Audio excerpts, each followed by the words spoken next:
अरे कुरीतियां बच्चों का नहीं होता है, कुरीतियां उनके माता पिता का है, जिनकी वजह से उनके बच्चे भुगत रहे। देश के अंदर 67 लाख बच्चे जीरो फूड के अंदर रह रहे हैं। जीरो फूड का मतलब समझते हो आप? मतलब ये हो कि 24 घंटे एक वक्त का रोटी भी नहीं मिल रहा है देश के। मैं पूछना चाहता हूं, बांग्लादेश से, पाकिस्तान से, अफगानिस्तान से कौन व्यक्ति आ रहा है, किस धर्म से आ रहा है, आप निश्चित कर लोगे? मैं ही कहता हूं, मैं आज कहता हूं, यहां से मैं कहता हूं, यहाँ हिंदू हूं, पाकिस्तान जाके मैं मुस्लिम कह दूंगा, मुस्लिम हो जाऊंगा। पाकिस्तान से कोई मुस्लिम यहाँ आके हिंदू कह देगा, हिंदू हो जाएगा, लेकिन वो देश की रक्षा के साथ घुसपैठिए का काम करेगा। ये तो पूरा देश भी यही कहता है कि देश के अंदर पहली बार सीए लागू नहीं है। देश के अंदर पहली बार अगर सीए लागू हुआ था 1955 में लागू हुआ था, और आपको पता है, और सीए के नाम पर हमेशा संशोधन हुआ है देश के अंदर, चाहे वो 1987 हो, चाहे 2004 हो। और 2004 की ही बात कर लेता हूं, अगर आप सीए को इतना समझते हो तो उसका सेक्शन 5 ये कहता है कि आपका अगर विदेशी नागरिक है और आप देश का नागरिकता लेना चाहते हो तो देश में 11 साल आपको रहना पड़ेगा। देश के कम से कम 2 पंचवर्षीय योजना में आपको भागीदारी निश्चित करनी पड़ेगी। और भारतीय मूल का कोई विदेशी नागरिक देश का नागरिकता लेना चाहता है तो पहले का सीए 2004 का ये कहता है कि आपको 7 साल देश के अंदर रहना पड़ेगा और 1 पंचवर्षीय योजना में आपको भागीदारी निश्चित करनी पड़ेगी। उसके बाद इन्वेस्टिगेशन के बाद सरकार आपको नागरिकता देगी। तो आज पहली बार देश के अंदर नागरिकता दी जा रही है। विरोध क्यों हो रहा है? जब सुनिए, विरोध इस वजह से हो रहा है कि विरोध इसलिए हो रहा है कि समय अवधि को कम करके 6 साल कर दिया गया। 6 साल भारतीय जनता पार्टी ने अपने सत्ता की राजनीति के लिए, वोट की राजनीति के लिए किया है। और क्यों किया है पता है आपको?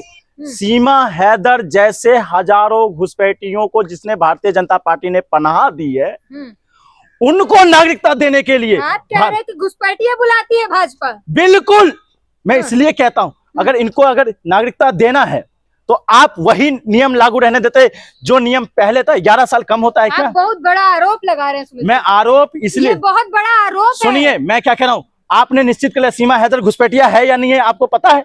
जांच चलाई गई थी, उस पर चलाई गई थी, क्या निकला निर्णय? घुसपैठिया तो नहीं निकली। मैं कह रहा हूं घुसपैठिया नहीं निकला, आपने निर्णय कर लिया उसको। सुनिए मीडिया की विडंबना है कि आज सीमा हैदर आपको दिख जाता है। देश के अंदर 67 लाख बच्चे जीरो फूड के अंदर रह रहे हैं। जीरो फूड का मतलब समझते हो आप? मतलब ये हो कि 24 घंटे एक वक्त का रोटी भी नहीं मिल रहा है देश के। सरकार खुद कह रही है कि कोई भूखमरी नहीं है देश में। आप लोग भ्रम पैदा करते हैं, मैं सिर्फ जनता को भटकाते हैं। सुनिए पत्रकार महोदय, मैं भ्रम पैदा कर सकता हूं, तमाम लोग भ्रम पैदा कर सकते हैं। मेरे साथ अभी चलिए, इसी के पास चलिए, फुटपाथ पे आपको सड़क पे भटकते हुए बच्चे दिख जाएंगे। और यही भारतीय जनता पार्टी अपने आका के द्वारा क्या कहलवाने का काम करती है? उन बच्चों को अपमान करने का काम करती है। कहती है उनकी कुरीतियां हैं। अरे कुरीतियां बच्चों का नहीं होता है, कुरीतियां उनके माता पिता का है, जिनकी वजह से उनके बच्चे भुगत रहे हैं। अगर उन्होंने जन्म लिया है तो जन्म के आधार पे अगर उनको कुरीतियां देने का अधिकार सरकार का नहीं है और सरकार के नुमाइंदे के द्वारा अपमान करने का अधिकार नहीं है। उन बच्चे को आज सुनिए, आपको सपोर्ट करना चाहिए, सीए से भारतीय नागरिकता मिल जाएगी ऐसे तमाम लोगों को। मैं आपसे ही पूछना चाहता हूं पत्रकार महोदय, नागरिकता का समर्थन करता हूं, लेकिन नागरिकता किसी एजेंडे के तौर पे दिया जाए उसका समर्थन क्यों करूंगा? क्या एजेंडा है? एजेंडा यह है, उसके समय अवधि को कम क्यों किया गया? एजेंडा यह है कि किसी एक धर्म की राजनीति और एक जाति की राजनीति के लिए आपने वोट की राजनीति और सत्ता की राजनीति धर्म को पीछे कर दिया। आप ये बताइए, मैं पूछना चाहता हूं, बांग्लादेश से, पाकिस्तान से, अफगानिस्तान से कौन व्यक्ति आ रहा है, किस धर्म से आ रहा है, आप निश्चित कर लोगे? मैं ही कहता हूं, मैं आज कहता हूं, यहां से मैं कहता हूं, यहाँ हिंदू हूं, पाकिस्तान जाके मैं मुस्लिम कह दूंगा, मुस्लिम हो जाऊंगा। पाकिस्तान से कोई मुस्लिम यहाँ आके हिंदू कह देगा, हिंदू हो जाएगा, लेकिन वो देश की रक्षा के साथ घुसपैठिए का काम करेगा। जांच आपने भारतीय जनता पार्टी के इसलिए कहता हूं, आरोप लगाता हूं, आपने देखा नहीं था संघ का वो आदमी आईएसआई के लिए काम करता था? तो ऐसा क्या विश्वास है कि ये जो भारतीय जनता पार्टी नागरिकता जिसको देगी, क्या वो हमारी जांच एजेंसियों के लिए खतरनाक नहीं हो सकता? पड़ताल करके दी जाएगी नागरिकता। ऐसे ही हलवा थोड़ी बट रहा है कि हाँ तुम भी ले लो, तुम भी ले लो। हलवा ही तो बट रहा है मैम।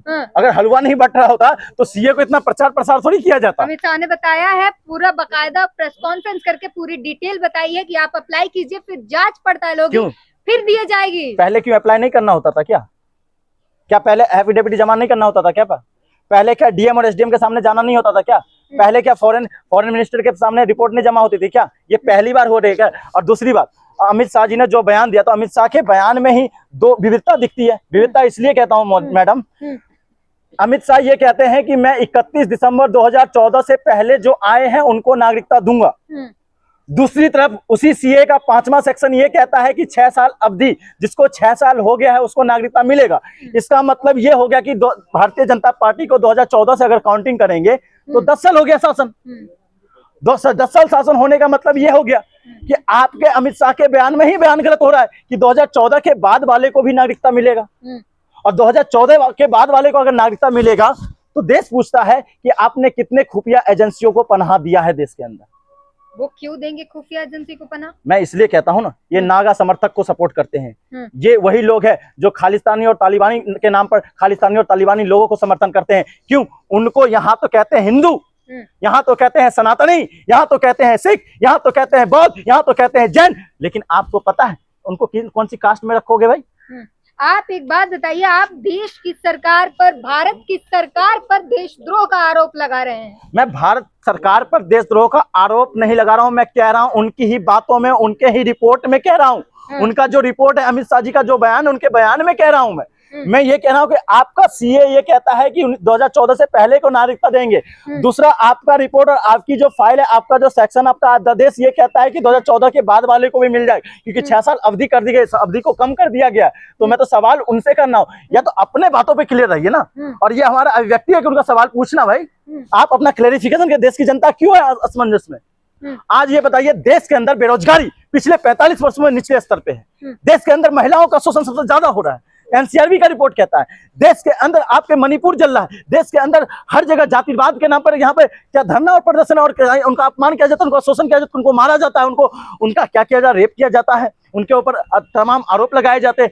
यहाँ धर्म के आधार पर, कपड़े के आधार पर कौन आतंकवादी है कौन आतंकवादी है वो दिखाया जाता है। और आप दूसरी तरफ कहते हैं हम सीए नागरिक कानून ला रहे हैं, हम नागरिक को बसाने का काम करेंगे। और दूसरी तरफ वर्ल्ड बैंक ये कह रहा है कि आपको उस सूची में शामिल करा है जहां गरीब देश रहते हैं। आपको पता है कहां शामिल करे? पाकिस्तान देश की सूची में, श्रीलंका के सूची में, सूडान, नाइजीरिया, अल्जीरिया, दक्षिण अफ्रीका, तमाम देशों की सूची में आपकी देश को रख दिया, और आपको कतई भी शर्मिंदा महसूस नहीं हो रहा। तो इससे बड़ी बात नहीं हो सकती। आज हमारा देश, सीएआर की बात कर रहा हूं, आज देश हमारा विविधताओं में बट गया है। मैं क्यों कह रहा हूं?